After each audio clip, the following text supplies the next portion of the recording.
we need the church to be speaking truth. Yep. They need to be speaking into this culture.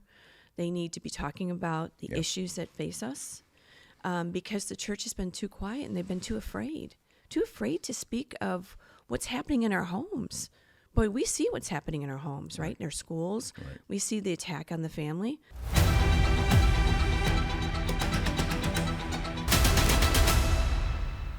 Hey everybody, James Ward here. Welcome back to Cultural Conversations podcast, meeting cultural challenges with biblical solutions. Two things are true. We got lots of solutions that we need in society today. And most importantly, we're thankful for the Word of God to have biblical solutions to the challenges that we're facing. And I'm so excited to have a dear friend, a woman that Sharon and I respect and admire so much. Debbie Kraulidis is here. And just so that you know, Debbie is a world changer. She's successfully combined a dynamic career in the television entertainment industry with politics, special events, and music as well. And her resume includes working on just many top-rated national TV shows and syndications, national news stories, working with celebrities and music premieres as well. And she's passionately utilized her professional experience in serving the conservative and the pro-family movement. She's a leader and a mover and a shaker in that industry. We're going to talk about that so much. She's been involved in advocating with conservative policies and causes. But you say that your greatest treasure is your husband, Tim, and their three amazing children. So she's not only vice president of Moms for America, she's a mom in America. She's actually has a great family that she's leading and has so much experience. And so we're excited to hear from Debbie. My friend, welcome to the show. Thanks so much for coming to hang out with me. Thank you. What a great lead into that. All to God's glory. Yeah. You know, when we look at what God has done in our lives, we say thank you. Mm-hmm. Yes, and amen. Even that prayer that we started with. This is all God's kingdom here on earth, and we are just so delighted to be servants for his kingdom and for his message. So thank you. Yeah. Thanks for having me. This is so fun. My pleasure. It's so good to be together. And you said it, being servants. You know, the Bible tells us that we're co-laborers together with Christ, fellow workers together with God. Isn't it pretty amazing that God, sovereign, but he elected to set things up in the world, his kingdom, so that he partners with us, calls us into service to be ambassadors for Christ. Isn't that a humbling thought? It is a humbling thought, and it is a great honor. Yeah. And every day when we get up, we have to decide where we're going, what we're doing, how we serve him, how we can be a light, we can be a vessel, not only in the world, you know, in this kingdom here, but in our homes. And that's what we concentrate on. I know that's your biggest ministry here, you know, at the church. I mean, it all begins in our family, and it begins what God's called us to do, to be a wife, to be a mother, to be the light in a very dark world. And, you know, this culture is challenging. So it all begins in the home, and thank God that he designed this so beautifully. Yeah. I mean, he figured this all out. We just got to do it right. Mm-hmm, mm-hmm. You stated that so well, and we'll talk about family. That's really kind of the last stance. I think the last place of defense for our values. I mean, our children and our grandchildren. That we're not just fighting for us. We're fighting for multiple generations to come, and so much to say. I like to start, you know, by reminding us sometimes we're not human doings. We're human beings, and everything that we do is really innate. It's who we are. It's what we are wired to do. It's convictional living for us. I think that we're in a time that everyone, and not in a morbid way, but you kind of got to know what you're willing to live for and die for in these times based upon your faith and your convictions. Talk to us a little bit about Debbie K, the person. You're normally on the producer, the executive producer side, but today we get to hear from you. So just a little bit about your person and your conviction. What inspires you? What motivates you and drives you to do what you do? Well, thankfully, you know, I was raised in a Christian home. My mom and dad, to God be the glory, you know, taught us that Jesus is the reason, not just for a season, but all the time. And that really was the foundation of my life, you know. And I had some challenges when I was growing up. I kind of had to come back and commit my heart to the Lord because I had a very hard time when my dad passed away. So we all go through these challenges where we have to figure out what do we understand? What do we believe? What would we want our life to look like? What would we want our marriage, our home, our children? And so I've been on a journey all of my life, just trying to serve the Lord as much as I can, to be a light. I've got very involved in the pro-life movement. I got very involved with, actually in the entertainment industry with Extra. I worked there for 20-something years, interviewing celebrities. God's opened up all these interesting opportunities for me, but always at the heart of it is I wanted to be involved in ministry and making a difference. And you take all those pieces and you use those experience. So if you work in all the media aspects, it's wonderful. But at the end of the day, it's having conversations like this. It's inspiring people in their walk, in their home, and in their life. And to God be the glory, because that's really, if we can get that stabilized, I don't know how you do it any other way. Right. You can muddle through. Yeah. But if you don't get that stabilized, you really cannot live the life that God's called you to do, or parent your children, or survive in a marriage. I mean, I'm at 31 years now. Wow. And, Wow. you know, and to God be the glory, right? Because the world would say as soon as it gets tough or difficult, you just bail. And we're called to such a higher standard. You know, God says, no, you're going to stick it through. You're going to be an example to your kids, and you're going to be a light in this world. It doesn't mean we're doing it perfect, Right. but we're actually doing what God's called us to do. Yeah, it's so refreshing. You know, you just ended by saying that we don't do it perfectly. No. The word in Hebrews 11:6 tells us, but without faith, it's impossible to please God. We sometimes read that without results, without success, it's impossible to please God, and that's not what the Bible says. It simply says, without faith, you know, you're just being willing to believe God and act on His word.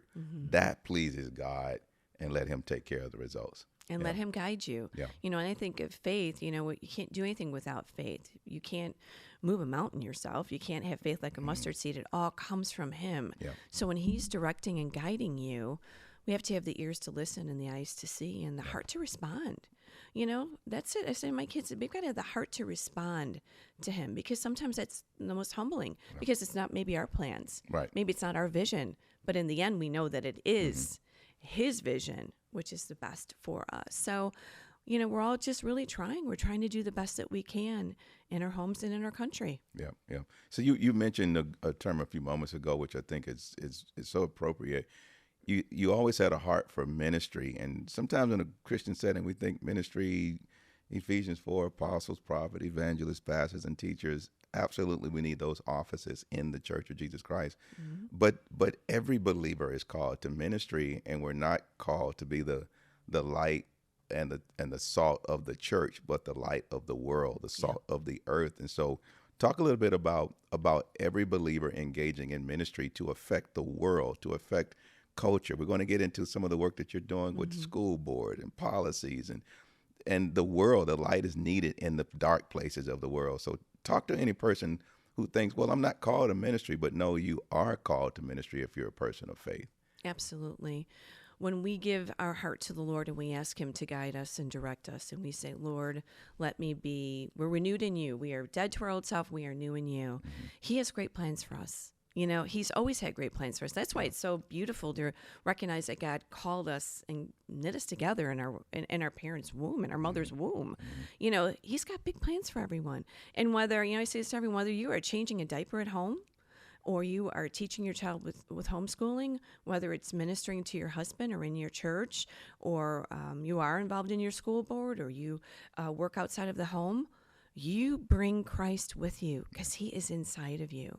And every day we get a chance to pray, to lift, to minister, to help, to serve. One of the biggest things that we try to preach in my home is serving.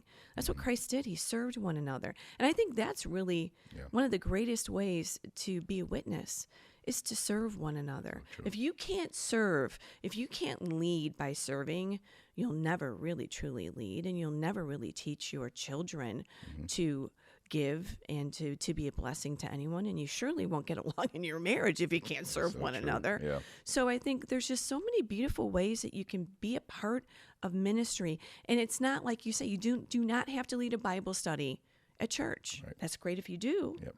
But you may be just praying for staff. You may just be sending a card. You may be just praying for someone there's so many people that are having so many challenges.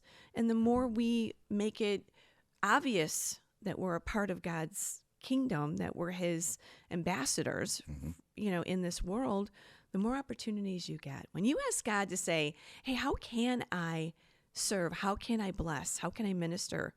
Buckle up. Right. Because he's going to use you. And that's, again, at the heart of serving and blessing others. Right. So I think if we can get that in our minds, and I have to remind myself this every day, because we just tend to be self-centered, Right. That how can I serve? How can I bless? How can I help someone? Yeah. And sometimes it's challenging, but that's where it lies.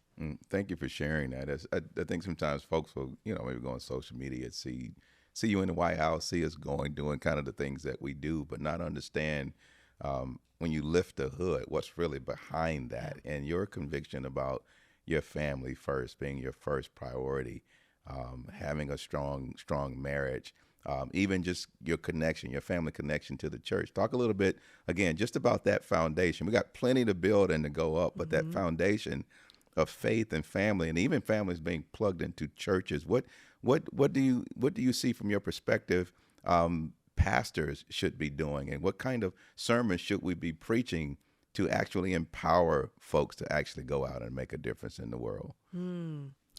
Great question, because the church is misplaced. Yeah. Unfortunately, it has been too quiet. Yeah. And parents, husbands and wives, we need the church to be speaking truth. Yeah. They need to be speaking into this culture.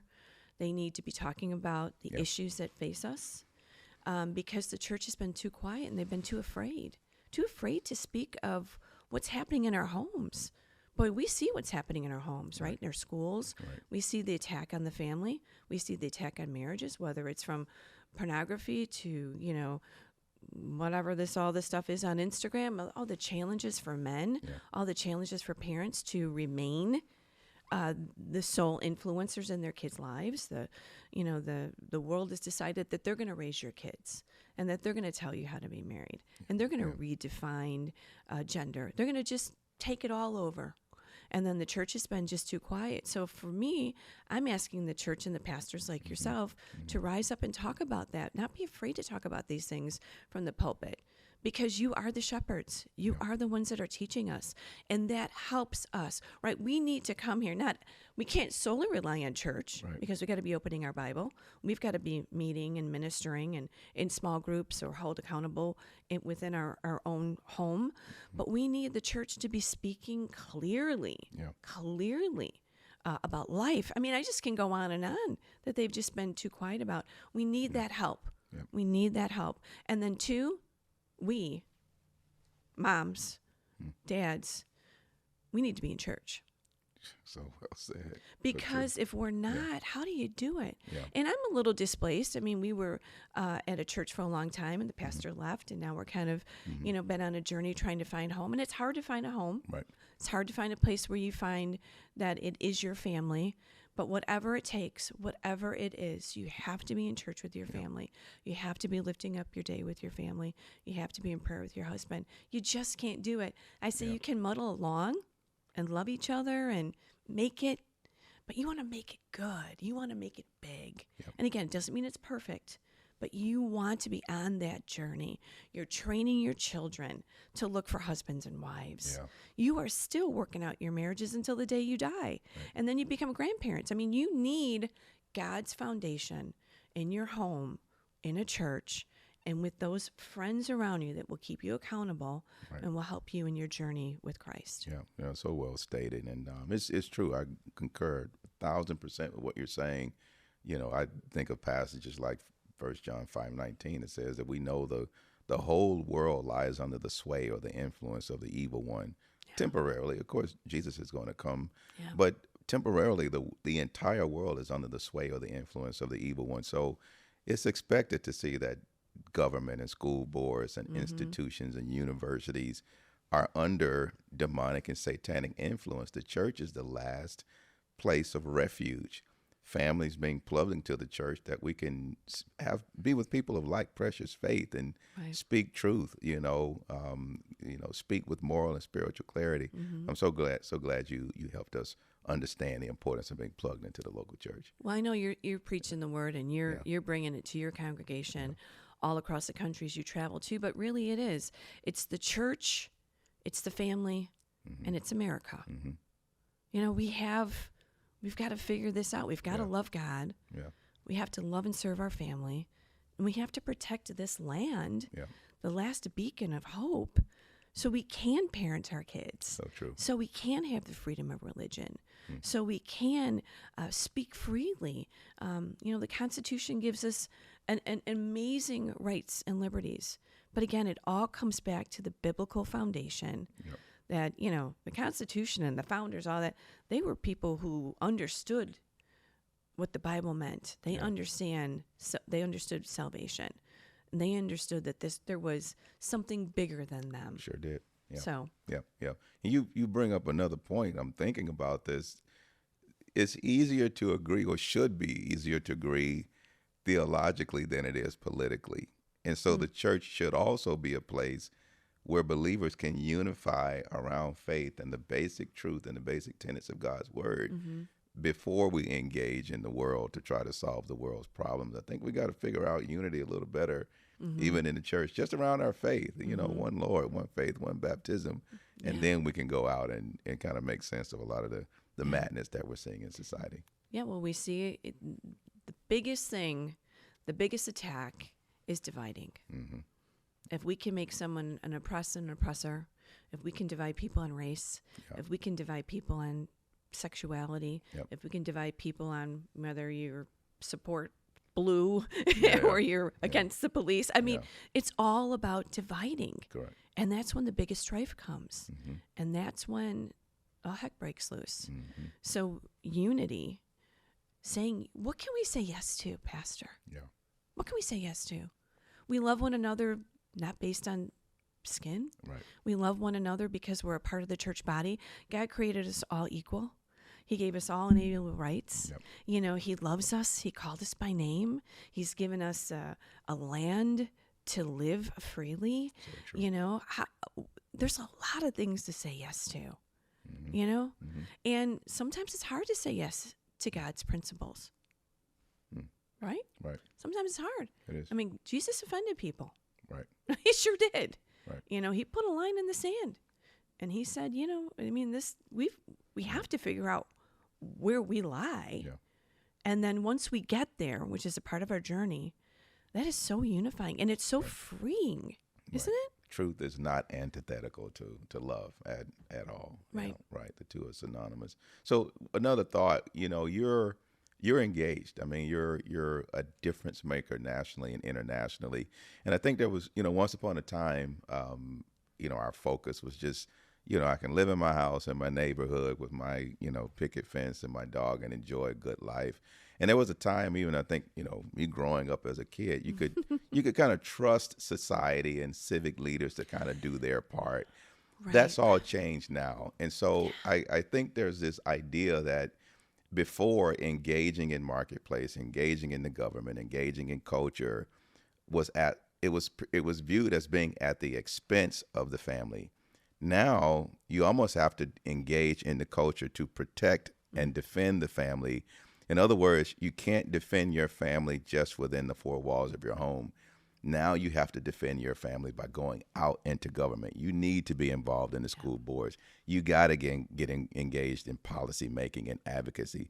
Talk about that a little bit in terms of not the internal perspective, I'm going to stay here to protect my family, but I've got to go and actually take ground culturally, morally, ethically in society to now protect my family, because I can't insulate my family from technology and exposure to policy that's being set that's antithetical to the values that are inside my home. So can you talk a little bit about you're modeling what it means to be a cultural missionary, to actually go out to protect your family and not just staying home?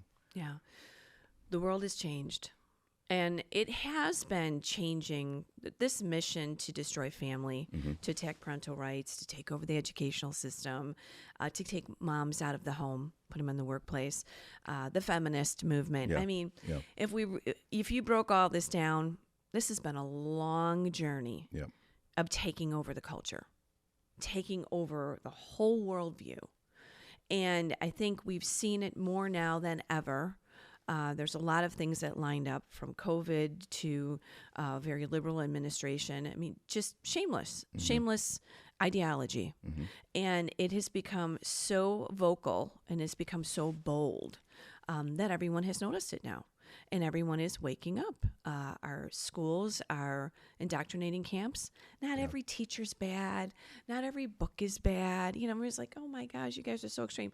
No. But there is bad teachers. Right. There is an indoctrination in the school, and there are bad books, very bad books. In the library, teaching your kids things that you would never be able to say in public. Right. And you can't, they'll shut you down in a school board meeting. We know that technology is, I mean, it's for good and it's for bad. But the bad is so bad. So true. And so you have to just really, I mean, I kept my son off of social media until he was 18. People said, you can't do it. You can't. You have to figure out what those, Pastor, right? Yeah. You have to say, when you have a baby, at 6 months old, you have to decide, you're going to raise that baby on an iPad? Because all of a sudden that whole brain changes from 6 months old on. True. Yeah. It becomes a person in your household, technology. Yep. So we've got technology The new that babysitter. right. Oh, and right. And in fact, when I ever in the restaurant and I see someone with a coloring book and crayons, you know what? I go up to that mom and I say, "Good job, Mama.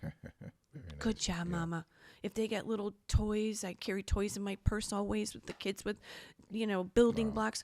Good job, Mom and Dad. Good job. So it's not only, it's technology, and that has just evolved all the way through to the school system. You have to be involved in your school. You have to know what your kids are being taught. It's really iffy now whether you can trust public education at all. So true. Yeah.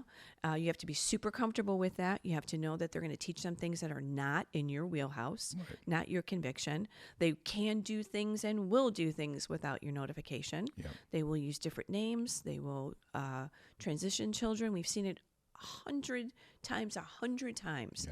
They will just abuse you as a parent. Yeah. Not always, not every, but often. Absolutely. Very often. Yeah. So you may have to take kids out of public school. I took my latest one, my youngest one, out, put him in a Christian, a faith-based school. You may have to homeschool. You have to look at the bills that are being passed. I mean, we're here in Illinois.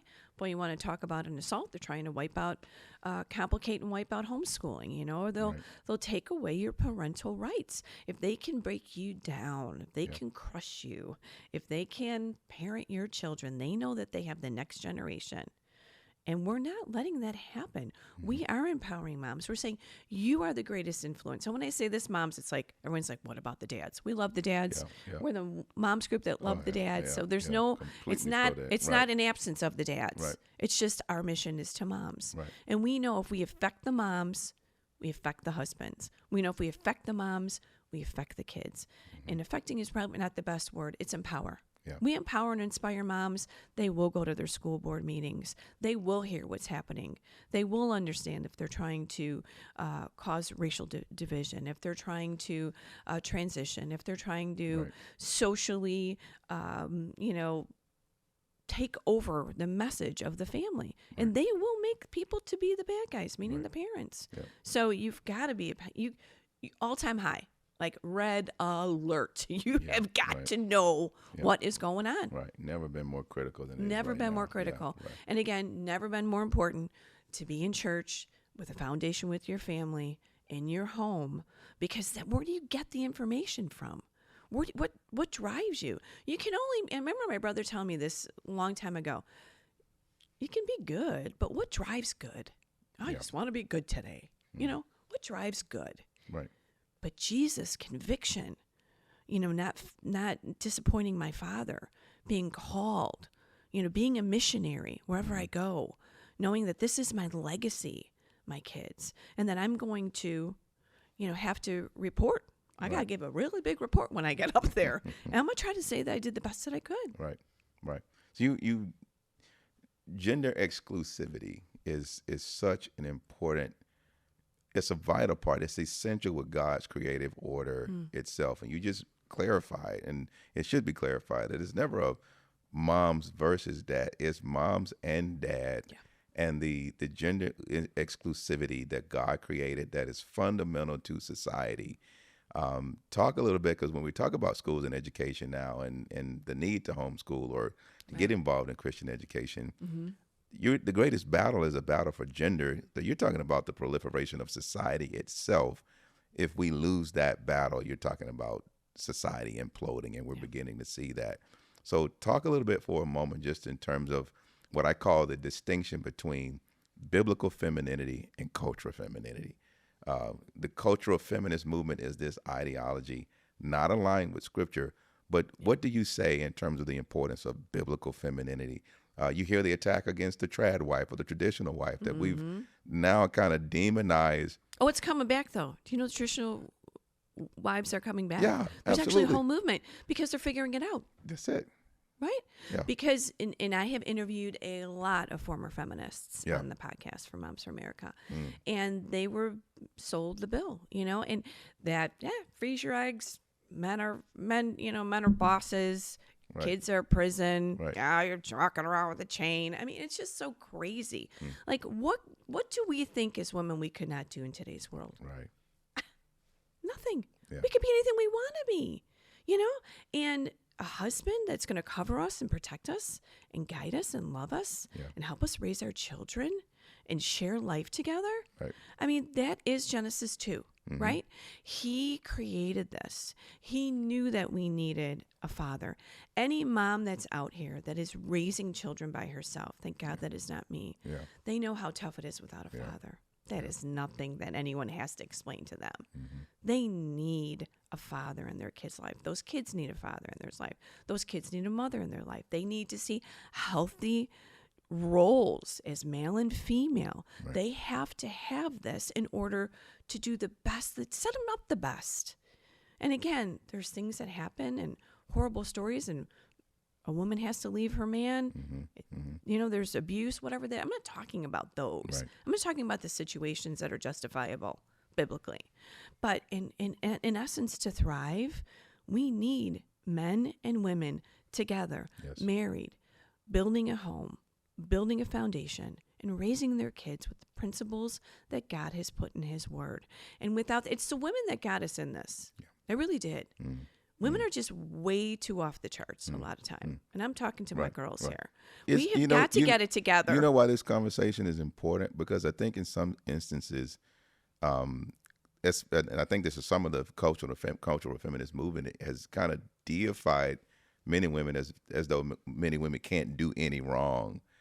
And women do a lot of wrong. And we have to call it out as men, as women of God. It needs to be called out for us to raise the standard. I'm glad to hear you say, you know what, we got to do better. We got to get our act together and take responsibility for our part in a lot of the things that we're saying going wrong in our nation. Yeah. You can't do it alone. Yeah.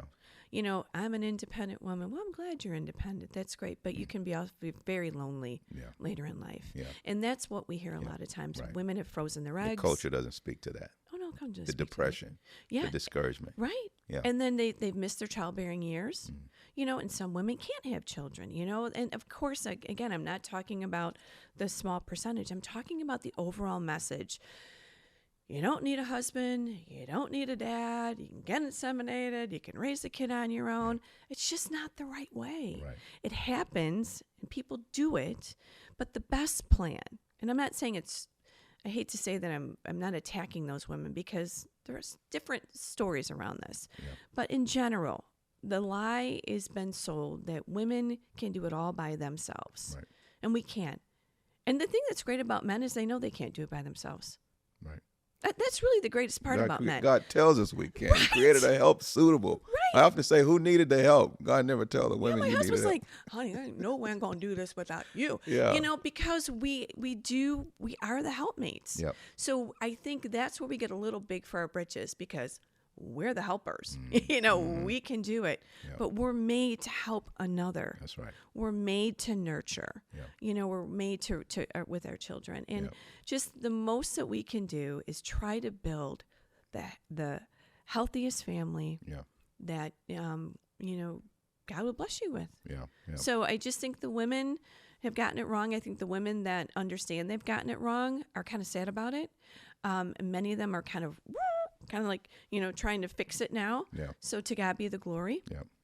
And men don't want to marry another man. Right. It's so true. Yeah. They don't want to marry somebody that's going to be the boss. We're going to take a break and come back. But something you just shared is our messaging is so similar that the wife being a help suitable is the very thing that makes the wife great. And the cultural feminist movement has turned around that women want to be helped instead of recognizing that your glory is the help. You're God's help for men. And so we're going to talk about that. I want to talk a lot more about Moms for America. You guys are doing some amazing things. You have resources for women. We do. You're mobilizing women across the country. We're going to talk about that. We'll be right back in a few moments here with my friend, Debbie Kraulidis, Vice President of Moms for America. Go to Debbie K Music to find out about what Deb is doing, and also momsforamerica.us. Yep. Momsforamerica.us. Got some amazing resources there. We'll be right back with more cultural conversations.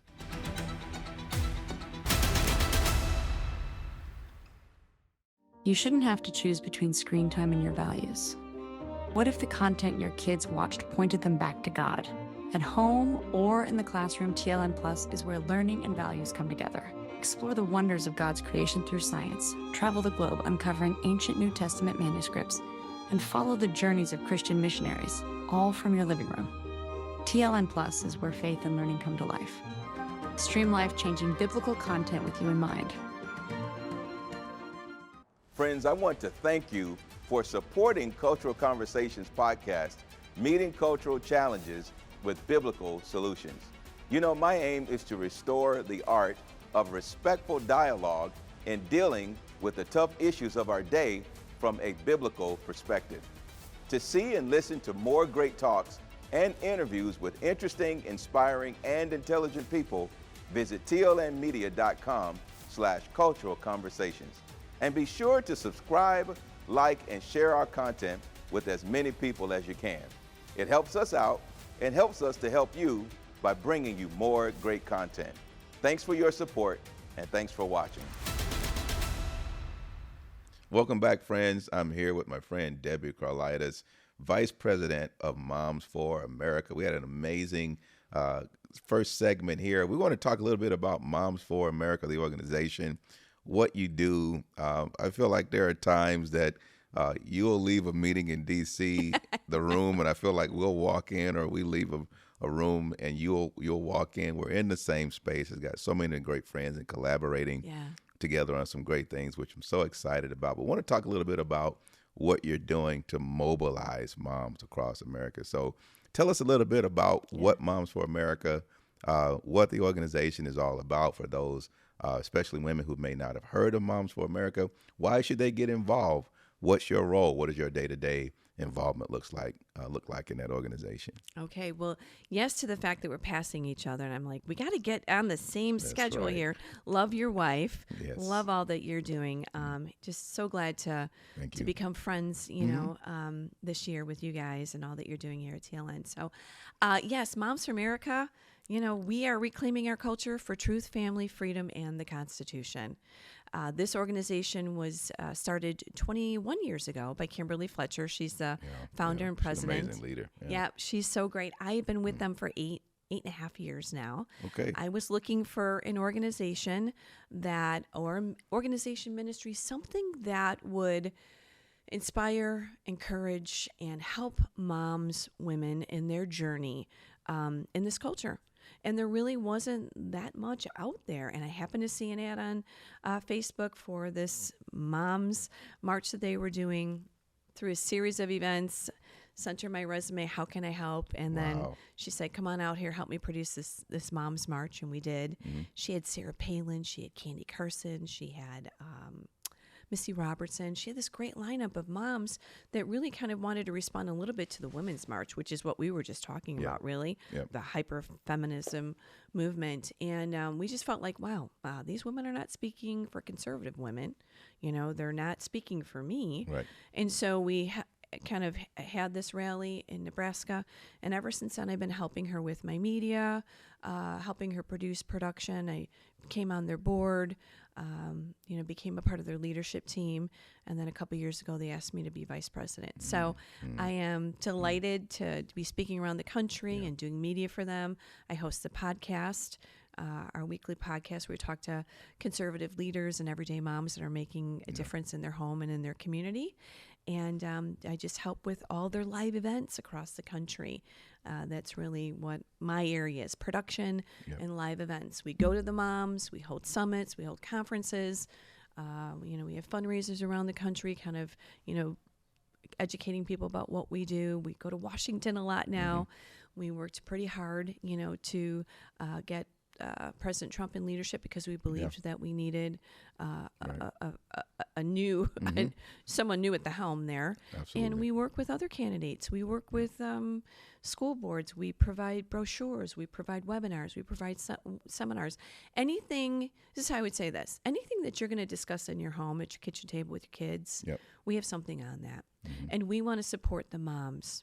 We want to support the moms because they need a lot of help. They've got to figure out, it's so much more complicated, like we were just talking about.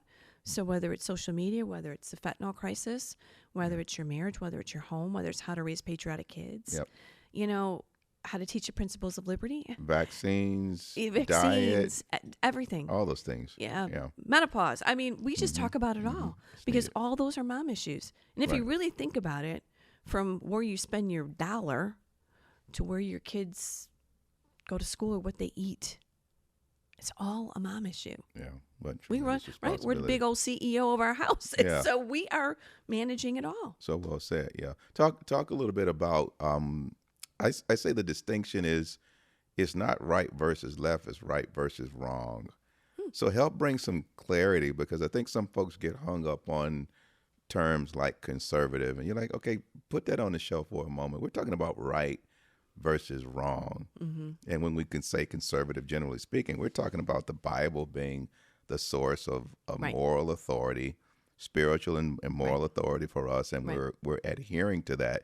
So can you talk a little bit, just for anybody who may be listening, say, you know what, I'm a mom, but I think I have left-leaning views. Just, it's too late for that. We're talking about righteousness versus unrighteousness. Can you talk about just the evil that we're facing today and the need for Moms for America helping women to protect their children? You're right, because the word right and left, automatically, Republican, Democrat, all of a sudden it just becomes, okay, this is political. So we're a non-for-profit. We are not a political organization at all. We are moms that love our families and we love our country. That's it. We're not a Christian organization either, but so many of our moms are faith-filled, and we want to raise faith-filled children. We want to raise patriotic children. We want to raise children that love God, love country, love family. All those things are where we're going to help moms in that journey. And so right and left, Republican, Democrat, you're right. The basis is, what do you believe? What drives you? What moral convictions do you have? What do you say yes to biblically? Or what drives you? I mean, you talk about left or progressive. I mean, we did a Protecting Women's Sports press conference in Washington, D.C. I had a lot of mid to left progressive Democratic women in on that because they don't think that men should be competing in women's sports. All of a sudden, these issues have become political. Parental rights is political. Life is political. Men and women's sports is political. What is that? Racial division is political. All these things have become political, and they're not. They are basically, what is right, what is wrong. I don't mean right, left. I mean right and wrong. That's correct. Because these are the things we have to deal with every day with our kids, in our marriage, in our workplace. Can you fly the flag? What does that make you if you fly the American flag? When is the American flag political? But it's become political. It's just because the tactic of division has worked so well. Sure has. That's why we got to come back to the unity that you talked about earlier. What unifies us? We try to talk about what unifies us as moms, And how can we help you with that? If you don't agree with this, you don't have to do this. But I'm telling you, out of our list of things, you will agree. Mm-hmm. We probably agree on much more than we disagree. So true. Yeah, yeah. I read something one day. I have a big old American flag outside of our home, Sharon and I, and I read something online, one day was so ignorant that if a person has an American flag outside of their home, they're probably racist. That's how debased the thinking has become. And it's if we don't love our country, what do we have left? Where are we going to go? And typically I find that people that have issue with that, they haven't traveled anywhere. They haven't been anywhere to appreciate what America is and what a fabulous dream our nation is. So true. In fact, my daughter and I yesterday, we say this so often. Could you imagine being born as a female? Yeah. And I'll tell you, girls, you really got to know your history here. You have to know what communism brings. Yeah. You have to understand what happens in other countries. Could you imagine being born a woman in some of these countries? Yeah. 0 rights. Absolutely. Yep. And 0 rights. Right. And we're so thankful for America. So thankful for these opportunities and this liberty and this freedom that we have. And we do live in the greatest country. Mm-hmm. Our history is speckled with a lot of issues. Yep. No one ever denies that. Yep. But we always have been trying to correct and fix and make America the greatest country. That's right. Again, it's not perfect. Nobody is. Right. No country ever is. And our history is tainted. We've had major problems, but we also have had major victories. Absolutely. And we also have major opportunities. And just a beautiful opportunity for all of us. It doesn't matter whether you're black. It doesn't matter whether you're white. It doesn't matter if you're male or female. That's right. Those are inalienable rights. God's given us that in His Word and when He created us. Yep. And America is the land of the free and the home of the brave. Yeah, I'm reminded. No one can deny that. Is it Proverbs 29 when God, tells the Jewish people, pray for the peace of Babylon, for in its peace you will have peace. Mm-hmm. And I mean, of course, they were in Babylonian exile, but God tells them, you know what? Pray for peace in exile because you're there, and we're here in America. So every individual needs to be a patriot and a defender of what our country represents. Talk about the importance of policy, advocacy, lobbying. Sometimes those terms, politics, gets an impression that is dirty and we shouldn't be involved. We talked earlier about the church being silent. I think that's a huge mistake that we kind of felt like, well, the church, we just kind of need to stay out of politics. It's like, no, we're in the business of people. Mm-hmm. We're in the business of souls. We're in the business of people living under the blessing and the quality of life that God intended. And you cannot do that separate from influencing policy, because there are people there that are making policy. Mm-hmm. And so you're in out of D.C. all the time. Yeah. Talk a little bit about the importance of being on the ground in D.C., lobbying, meeting with lawmakers, talking with lawmakers to help them bring moral clarity to their values, how they vote, what bills and what legislation they stand behind. Talk about the importance of moms being in that space, advocating, again, for what's necessary for us to raise successful families. I also was a chief of staff here in Illinois for a state representative for 7.5 years. So I was also in Springfield and to D.C. Mm-hmm. And you tend to hear mostly from the people, small crowd, loud crowd. Yeah. But the people that agree, maybe the percent, the majority, they just don't let their voices be heard. So not only do we have to be opposing, we have to be supporting, and we have to let our legislators know about that. And it does take time to fill out forms, to call, to meet with your state representatives, your congressional leaders. It does take time, but two things: elections have consequences. So if we get someone in that is not for our values, we don't vote our values. Moms, if you're not voting your values, you got to get that figured out, because it's very, very important. You got to figure out what your values are, and you got to understand, how important your vote is. 2, elections have consequences. So if we're not voting and we're not in the game, then somebody else is going to determine what's happening in your home and in your True. community, in your country, Yeah. and in your state. Mm-hmm. And 3, let's be engaged to some level. You can always follow us on Facebook. You can always look at nonpartisan voting guides. There's a lot of avenues for people now to look at maybe the parties, what they agree with. You can even take a test now, what party maybe you agree with most. And the parties have changed. So And true. I think that's a little bit of some of the things that, people have to look at.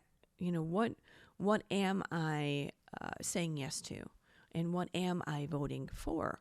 If life is precious, parental rights are important to you. If you believe that everything is God-given, you believe in the Constitution, you believe in traditional family values or traditional marriage, all these things you have to look at. Yeah. And you have to figure out who's voting that way and who will protect those, right? Who will protect those? So yes, we do. A lot of moms get involved in the school board level. They get involved in their city council level. They get involved in their state level because they understand those. They'll take homeschooling, for instance, here in Illinois. It's happening in California. I mean, they're going to try to, really take away some of the parental rights with homeschooling. Yeah. And if you're a homeschooler, you better really get involved in that bill. You better understand that bill. You better go to Springfield for that bill. You better talk to your legislators about that bill. You better you better call, because you have to defend what's important to you. Right. That's basic. Yeah. But somehow we think, policy, legislation, just, they're elected, let them doing it. Well, they're not always good gals or good guys. You're right. And you mentioned organizations like Moms for America is so needed to bring clarity, because the political parties are changing and they're constantly going through evolutions. And there's all kinds of divisions and factions within. Even within, right. Even within the Republican Party, within the Democratic Party, within, oh my gosh, life is just nothing but complicated. Yeah. And surely politics is the most complicated, I would think. Mm-hmm. That and being in the church are probably two really complicated. The two things that people told you not to talk about, religion and politics, is what we need to be talking about, religion and politics. Yeah. And, and respectfully. Yeah. We may agree, we may not agree, but we don't have to divide families over this. Yeah. We don't have to abandon one another. There's divisions in homes. In fact, there was a whole campaign recently that if your parents or family members don't agree with you and your stand, disown them. Yeah. It was a sad. movement. Yeah. Who does stuff like that? No, you get in there, you work it out. Mm-hmm. You may not agree, but you can still love one another. Yeah. Because if you don't agree with them, they don't agree with you. It's two-sided, right? Yeah. When maybe you don't agree or adopt those ideologies, it goes both ways. Yeah. So why does one person get excommunicated where the other person doesn't? Mm-hmm. So we have to figure this out. Again, going back to really trying to love one another and be united. And as soon as that division comes in, we have to say, nah, nope, not happening here. Right. I describe it, that we're in a two-party system basically here in America. It's like an expressway, if it's Interstate 80, it goes east and it goes west. But, both directions, there are multiple lanes within I-80 East. There are multiple lanes within I-80 West. And not everybody's in the same lane, but you at least got to figure out who's going in the right direction and who's going in the wrong direction. And that's how I would frame the conservative movement. Mm-hmm. You got to figure out who's at least going in the right direction. But there are different lanes, and not everybody's in the same lane, and you don't need to agree with everybody that's in other lanes. And people are in different parts of their journey, right? They might have what we see, and I'll say the conservative movement, just for lack of a better term, is something has touched them in their home. Yeah. Something hit them. So and all of a sudden it's like, okay, this is hitting me here. Now the gloves are going to come out. Wow, this has been happening all across the country. Mm-hmm. I didn't know that. And then all of a sudden you woke up Mama. Yeah.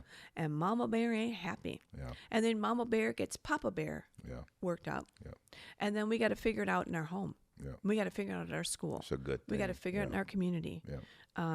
And that's really what happens. Someone gets woken up because it is everything, all the craziness is touching every family. Yeah. There's it really no is. doubt about that. Yeah. No doubt about that. Yeah, and we're continuing for future generations. This is about our children and our grandchildren and them paying the price of much of what we're seeing And today. the assaults on our kids, that's really what makes me so heartbroken. There's just an assault on the kids, on their gender, on their identity, on God in their life, on just on the hearts and souls of them. They're sneaky. The bad guys are sneaky, and they're really, really getting it in everywhere. They are. And there's nothing more precious than our children that we've given birth to, that we've trained and raised and love. And I keep saying to the moms, when it gets tough at home and they feel like they've got it figured out or they're going to do this, you just got to keep saying to them, no one loves you more than mom and dad. Yeah. No one. So true. No one loves you more. A couple things here. Three actions I think about for Moms for America: activating women, empowering women, mobilizing women. Just talk to each one of those for a moment in terms of the services that you provide for women to be activated, empowered, and mobilized. Yeah.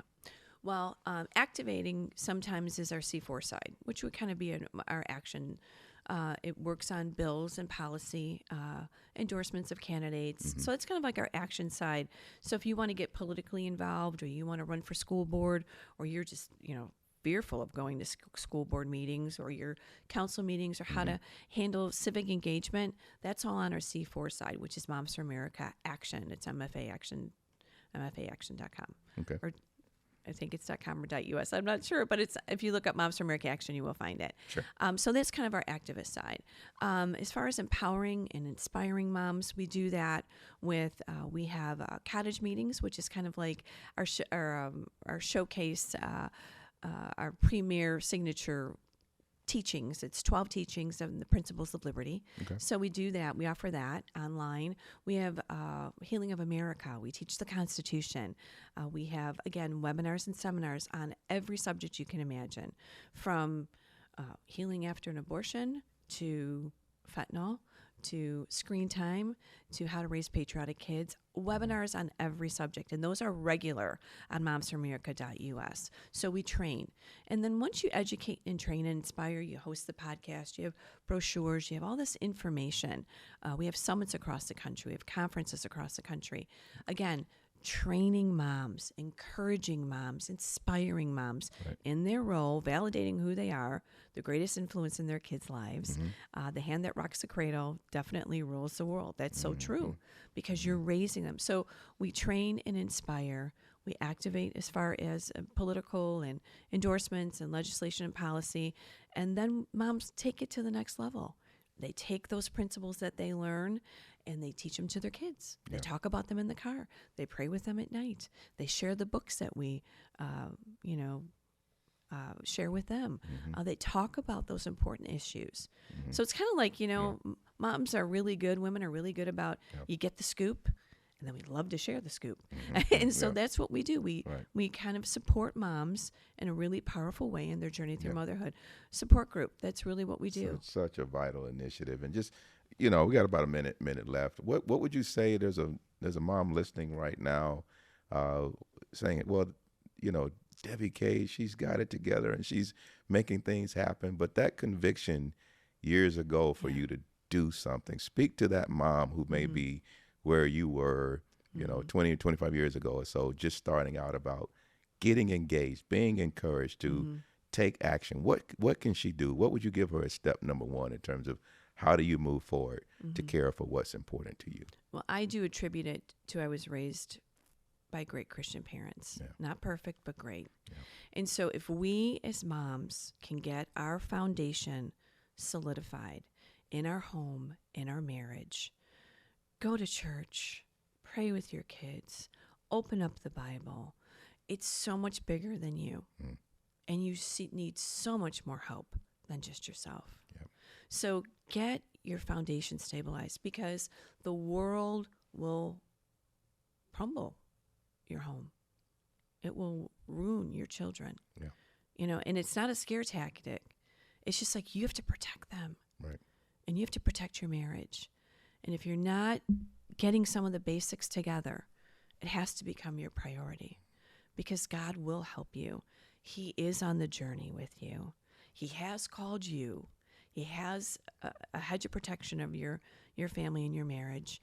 Yeah. And he wants you to be the best mom that you can be and the best wife. So you just have to, don't let the world define who you are or who your children are.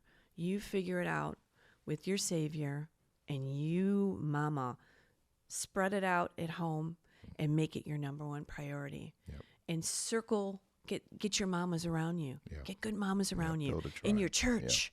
And Moms for America, Yeah. join the movement, get involved in the small groups at church, and just really build up your fortress. Yep. Take it by storm. That's it. Yep. And we can do it. We Yep. can do all things through Christ who strengthened us. Debbie, so amazing. You could always do motivational speaking. You're great at it. So it's inspiring. for me too. We need to hear it. Yeah. We need to be encouraged. Thank you for your wisdom. Thank you for all that you're doing. Thank you. Folks, go to momsforamerica.us.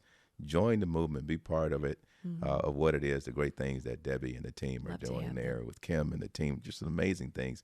Get involved. You're gonna need it to care for that which is important to you. Thanks for joining me for Cultural Conversations. We'll talk to you next time.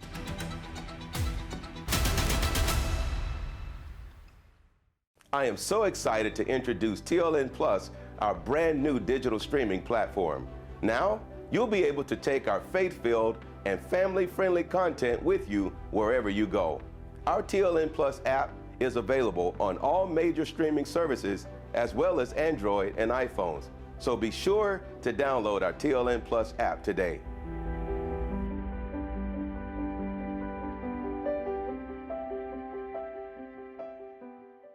Friends, I want to thank you for supporting Cultural Conversations podcast, meeting cultural challenges with biblical solutions. You know, my aim is to restore the art of respectful dialogue in dealing with the tough issues of our day from a biblical perspective. To see and listen to more great talks and interviews with interesting, inspiring, and intelligent people, visit tlnmedia.com/cultural conversations. And be sure to subscribe, like, and share our content with as many people as you can. It helps us out and helps us to help you by bringing you more great content. Thanks for your support, and thanks for watching.